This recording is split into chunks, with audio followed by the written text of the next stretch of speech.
ये कनाडा का पासपोर्ट नहीं है, ये है कनाडा का ट्रैवल डॉक्यूमेंट जो रेफ्यूजीज़ और असाइलम सीकर्स को इशू होता, जो फॉरेन ट्रैवल करना चाह रहे हैं। अगर इंडियन सिटीजन्स या कोई और कंट्री के सिटीजन्स रेफ्यूजी के लिए अप्लाई करें, उनको अपनी होम कंट्री का पासपोर्ट सरेंडर करना पड़ता, और अगर कहीं ट्रैवल करना चाह रहे होम कंट्री के अलावा तो ये ट्रैवल डॉक्यूमेंट यूज़ करना पड़ता। डायरेक्टली या इनडायरेक्टली होम कंट्री ट्रैवल कभी भी नहीं कर सकते। अगर इमिग्रेशन को मालूम हुआ तो असाइलम एप्लीकेशन कैंसिल हो जाता। आज के इस वीडियो में डिटेल में देखेंगे असाइलम और रेफ्यूजी वीज़ा मिलने के लिए क्या कंडीशंस रहते, और ये वीडियो देखने के बाद आपको क्लियरली आइडिया हो जाता कि क्या बेसिस पे असाइलम क्लेम करते लोग। वीडियो एंड तक ज़रूर देखिए। सिर्फ जान का धोखा है बोलने से असाइलम नहीं मिलता। किस चीज़ से जान का धोखा है वो स्पेसिफाई करना पड़ता। आपकी सिटी में धोखा है तो दूसरी सिटी या स्टेट मूव होने से आप सेफ क्यों नहीं हो सकते, वो भी प्रूव करना पड़ता। क्या रीजंस हो सकते, एग्जाम्पल्स के साथ देखेंगे। समझने के लिए हम रीजंस को 3 कैटेगरीज में डिवाइड करेंगे: political persecution, religious persecution, sexual orientation. Political persecution मतलब आपकी कंट्री की पॉलिटिक्स की वजह से आपके ऊपर जुल्म हो रहा, आप अपने हक के लिए गवर्नमेंट से प्रोटेस्ट कर रहे, और गवर्नमेंट वो प्रोटेस्ट की वजह से आपको टारगेट करके जुल्म करी या टॉर्चर करी।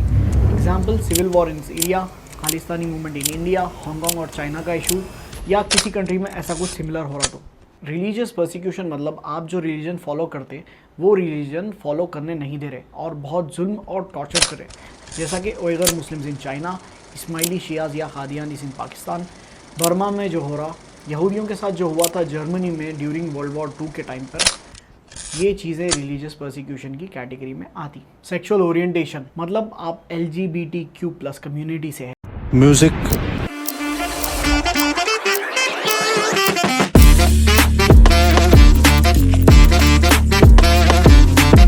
कनाडा में और भी बहुत से कैटेगरीज है, इसमें उनमें से किसी भी कैटेगरी में आप आते और आपकी कंट्री में आप पर जुल्म हो रहा, टॉर्चर हो रहा या बहुत ज़्यादा डिस्क्रिमिनेशन हो रहा, तो ये कैटेगरी में अप्लाई कर सकते हैं।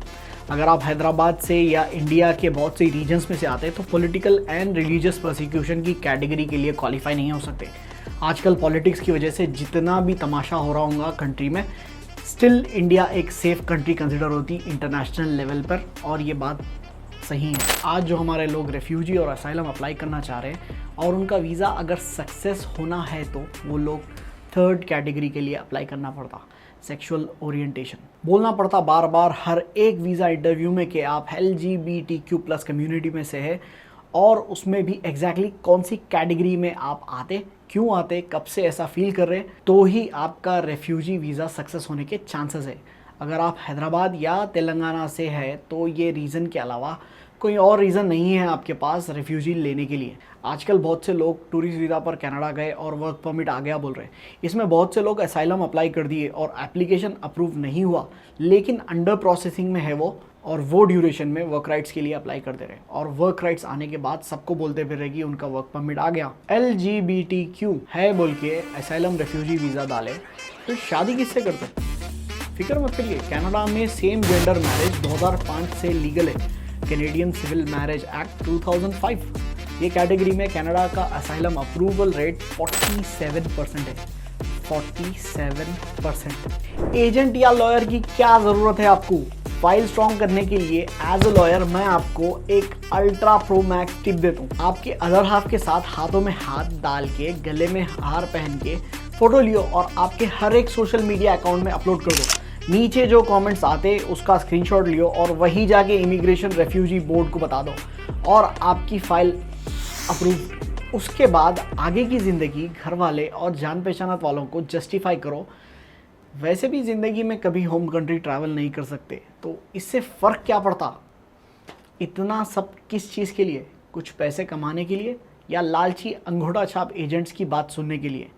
जिसका भी रेफ्यूजी वीज़ा अप्रूव हुआ हैदराबाद से या तेलंगाना से, समझ लो 99% चांसेस है कि यही रीज़न है। असाइलम अप्लाई करने के बाद किसी का वर्क परमिट आ गया तो गारंटी नहीं है उनका असाइलम अप्रूव हो जाता। 2-4 साल मैक्स, उसके बाद लात मार के डिपोर्ट कर देते कनाडा से। ये रीजंस के अलावा अगर कोई बोल रहे हैं मेरा प्रॉपर्टी डिस्प्यूट चल रहा, ऑपोजिट पार्टी वाले या रिश्तेदार जान से मार देते बोल रहे हैं, ऐसे रीजंस एक्सेप्टेबल नहीं है। कंट्री में लॉ एंड ऑर्डर उतना ख़राब नहीं है।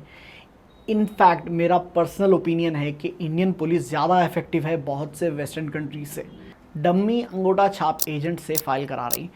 उनका पूरा गोल सिर्फ टूरिस्ट वीज़ा अप्रूव कराना है। उसके बाद क्या टूरिस्ट वीज़ा, क्या वर्क परमिट है, PR है या कनाडा का पासपोर्ट है।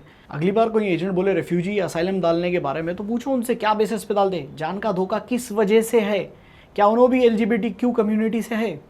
फाइल स्ट्रॉन्ग करने के नाम पर फाइल में हर एक चीज़ फेक लगा रही, सिर्फ पासपोर्ट जेन्युइन रह रहा। वहाँ जाने के बाद रियलाइज़ हो रहा कि ना स्टूडेंट वीज़ा अप्लाई कर सकते हैं ना वर्क परमिट अप्लाई कर सकते हैं। फिर इतने खर्चा करने के बाद क्या ऑप्शन बचा, रेफ्यूजी। 10-15 हज़ार डॉलर्स लेकर बच्चों को रेफ्यूजी के साथ साथ और क्या क्या बना दे रहे ये एजेंट्स। तो उन्होंने क्यों नहीं बने, क्योंकि बनाने में जो प्रॉफिट है वो बनने में नहीं है। टूरिस्ट वीज़ा फ़ाइल 3 से 5 लाख में, रेफ्यूजी फ़ाइल 6 से 9 लाख में। अगर एक एवरेज निकालें तो tourist visa plus refugee visa में 9 से 15 लाख कमा रहे हैं और इसका एक्चुअल कॉस्ट बहुत कम है। टोरंटो में ऐसे बहुत से अपार्टमेंट्स हैं जहां हैदराबाद और आसपास के एरिया से 10, 15, 18 बच्चे छोटे छोटे अपार्टमेंट्स में असाइलम एप्लीकेशन डाल के बकरियों के जैसा रह रहे हैं। ये क्या स्केल पर हो रहा, आप सुने तो आपके होश उड़ जाना। टूरिस्ट प्लस रेफ्यूजी वीज़ा अगर हम ऑन एवरेज 10 लाख रुपए पकड़े पर क्लाइंट और पिछले 6 से 8 महीने में एस्टिमेटेड है कि 500 से ज़्यादा टूरिस्ट वीज़ास लगे ये स्कैमर एजेंट्स के थ्रू सिर्फ हैदराबाद से। अगर 50 से 100 बंदे भी रेफ्यूजी अप्लाई करे होंगे तो ये स्कैम का एस्टिमेटेड रेवेन्यू करोड़ों में है, $multi-million स्कैम। ये नंबर बहुत कंजर्वेटिव है, ये नंबर बहुत ज़्यादा भी हो सकता। क्यों ज़्यादा हो सकता, क्योंकि ये ऑर्गेनाइज क्राइम नहीं है। 1-2 एजेंट स्टार्ट करे ये और टाइम के साथ साथ कॉपी कैट क्राइम स्टार्ट हो गए। आज अगर आपके आसपास देखे आप तो बहुत से एजेंट्स मिल जाते हैं आपको जो सेम कॉन्सेप्ट फॉलो कर रहे हैं। कई लोग ऐसे मिलते जो 1 या 2 साल पहले उनका कोई रिलेशन नहीं था वीज़ा इमिग्रेशन से, लेकिन आजकल वीज़ास अप्रूव आ गया बोल के क्लाइंट के साथ फ़ोटोज़ डाल रहे हैं सोशल मीडिया पर। टूरिस्ट वीज़ा का जो खेल चल रहा आजकल, आपको क्या दिख रहा है, इतने वीज़ास क्यों लग रहे? क्या हमारे लोकल अंगूठा छाप एजेंट्स इतने स्मार्ट हो गए कि इमिग्रेशन ऑफिसर्स को कन्विंस कर दे रहे इतने लार्ज स्केल पर? नहीं, यहाँ एजेंट की स्मार्टनेस नहीं है, आपके एजेंट की सेटिंग नहीं है इमिग्रेशन में। ये सब अप्रूवल की वजह इमिग्रेशन का न्यू AI बेस्ड सिस्टम है। इसके बारे में बात करा तो बहुत लंबा हो जाता वीडियो, इसलिए इस टॉपिक पर अलग से वीडियो बनाएंगे फ्यूचर में इंशाल्लाह।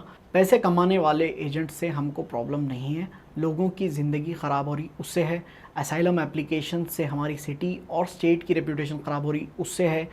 फेक डॉक्यूमेंट लगाने वाले बहुत हो गए बोलकर ऑस्ट्रेलियन यूनिवर्सिटीज़ पिछले कई महीनों से इंडिया के 4-5 स्टेट के स्टूडेंट्स को ऑफर लेटर तक इशू नहीं कर रहे। सोचो अगर रेफ्यूजी बॉयज़ रुके नहीं तो ये सेम चीज़ हमारी सिटी और स्टेट के स्टूडेंट्स के साथ होने में कितना टाइम लग सकता। एज अ लॉयर मैं कभी किसी को डिस्क्रिमिनेट नहीं करता हूँ। अगर किसी का जेन्यून केस है, ट्रांसजेंडर रहो या क्वीर रहो या LGBT कैटेगरी में कुछ भी रहो, आपसे हमको कोई प्रॉब्लम नहीं है।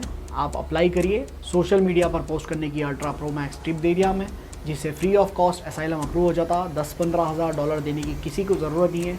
इसके लिए टोरंटो के चर्च स्ट्रीट पर बहुत से फ्री लीगल एड क्लिनिक्स है। आप सबसे अदबन गुजारिश है, रियलिटी समझिए, अंगूठा छाप एजेंट्स की बातों में मत आइए। ये रेफ्यूजी असाइलम डाल के आपकी ज़िंदगी का तमाशा मत बनाओ। बहुत से जेन्यून तरीके हैं कोई भी कंट्री को माइग्रेट करने के लिए।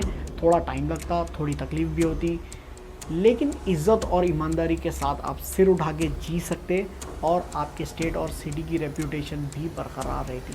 और अगर कोई रेफ्यूजी डाल रहे बोल दे आज के बाद, तो आपको मालूम क्या बेसिस पे डाल रहे।